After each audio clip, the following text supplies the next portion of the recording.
Tensions and a possible conflict with India is not going to be good for Pakistan. It is not me saying it, but a global rating agency called Moody's. And the report is out and it doesn't look good for Pakistan. Here's why. India's GDP in 2024 was $4.2 trillion. What about Pakistan? Just $374 billion, 11 times smaller than India's. India's economy is stable, diversified, and globally integrated. But what about Pakistan? It is dependent on aid from the IMF and it is stuck in a cycle of bailouts. What about the forex reserves of both the countries? Just $15.25 billion, barely enough to cover the upcoming external debt. So if a conflict breaks out, India's economy might feel a pinch, but what about Pakistan's? It could potentially collapse. Still, if you want a comparison, between April 2024 and January 2025, India exported goods worth $447 million to Pakistan. What about imports? Just $0.4 million. That is 0.0001% of India's total trade.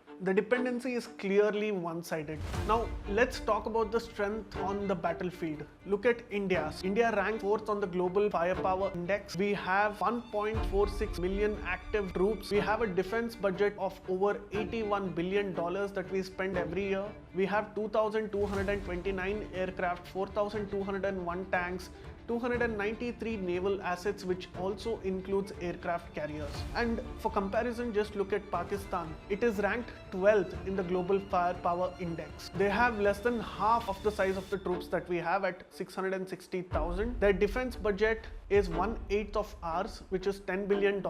They have nearly half of assets, which is 1,300 aircraft, 2,600 tanks, and 120 naval assets. This is not just a gap, it is a chasm. In the early decades, Pakistan actually outpaced India, growing at 6% from 1960 to 1980. Why did this happen? Because the US gave a lot of military aid and the Gulf monarchies actually gave a lot of donations. But by the 1990s, India's economy liberalized. We joined the Global Growth Club. Since then, for India, there has been no looking back. Today, India is among the world's top 5 economies. What about Pakistan? It is busy fighting inflation, political instability, and loan defaults. India can afford to have these tensions. Pakistan cannot.